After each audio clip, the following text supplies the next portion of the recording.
pleased to introduce you to the world's leading expert in retail operation, Professor Ananth Raman from Harvard Business School. Today, Professor Raman is going to share with you his insights as to why people in training is so important for retail. Professor Raman. Absolutely, Carrie. So let's just start with the basics over here.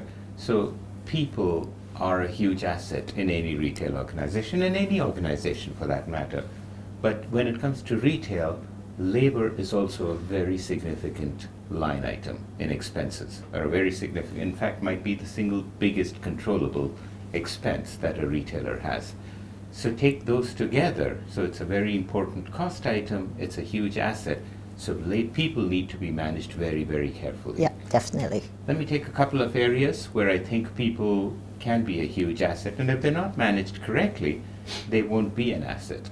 One of the things that we can touch upon is the need for empathy. Now, most retailers understand that empathy for customers is really important.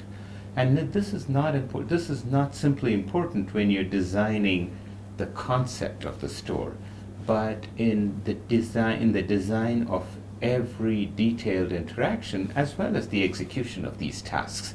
How does the customer feel when she or he is shopping in the store, when they're checking out, when they're interacting with the customer, when they're seeing other customers, when they're engaging with employees? In all these detailed tasks, empathy is really, really important. Now, one of the things that we've learned over time, and people in every service organization, is that if you want to demonstrate empathy for the customers, you need to have empathy for your own people. Now, so the role for any leader, for leadership in any organization, and something for retailers to pay attention to, is you as a leader invest in your employees' experience. You invest in empathy for the employees. They in turn take care of your customers, and ultimately the customers will take care of your sales growth and your profitability. That's excellent. This is the concept of the service profit chain. Now, it's a simple concept. Every retailer leader, every service organization leader I talk to says absolutely it is true, but it is hard to live this. But if you can live it, then you create a great organization where employees have a great experience, customers have a great experience, and your organization is sustainable and profitable. Now, another aspect about why people are so important is because people play a crucial role in improving your operations over time.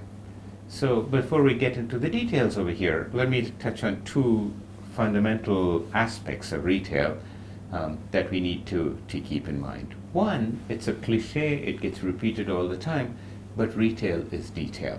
And over again, we've seen multiple retailers who come up with similar formats, similar concepts, but one executes the details better. The one that executes the details better is profitable over the long term, is successful over the long term. The one that doesn't execute the details just simply doesn't survive.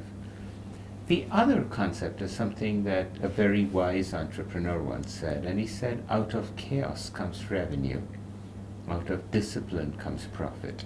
And when you look at the life cycle of many of these organizations, the life cycle probably of many retail concepts that have been launched in China in the last few years, you go through a phase of chaos, a phase where your primary goal is revenue growth.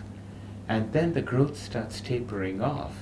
And then what you need to work on is on discipline, so you are using your assets more productively. Absolutely. Your resources more productively. Now, people can enable you to transition from chaos to discipline, but it needs emphasis on at least two aspects. One, it needs training. The second, it needs structure.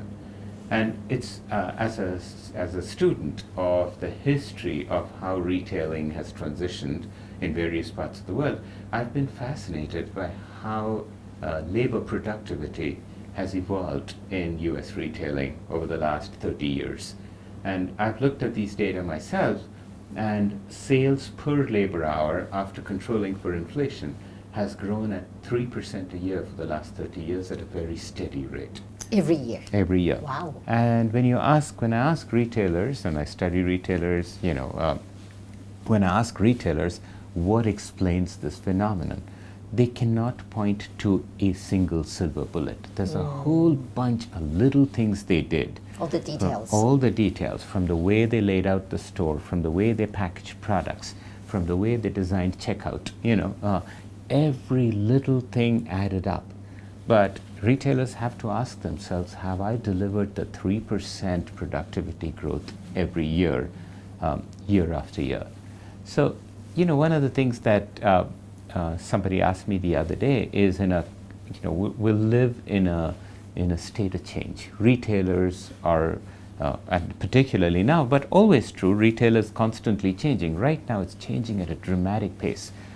So this person asked me, so what is not going to change? What will remain unchanged in retailing? And I think there are two things that will remain unchanged. One is empathy for the customer, and the second is respect for our people. And I'd just like to go back to something Sam Walton, the founder of Walmart, said in one of his writings. And I actually can't find that writing anymore, but it was something I read many years ago. And he said his mission in life was to enable ordinary people to do extraordinary work. So the reason any organization exists, in large part, Carrie, I believe, is to enable regular, ordinary people to do extraordinary work. And this is not just true of retailers, it's true of Harvard Business School, it's true of the US Marines, it's true of PricewaterhouseCoopers. We're all regular, ordinary people, but we want to come into work wanting to do extraordinary things. And retailers, in thinking about how they handle their people, might want to think about this goal that Sam Walton set for all of us. Thank you very much, Professor Raman. It's really insightful. Thank you very much. Thank you, Carrie. Yes.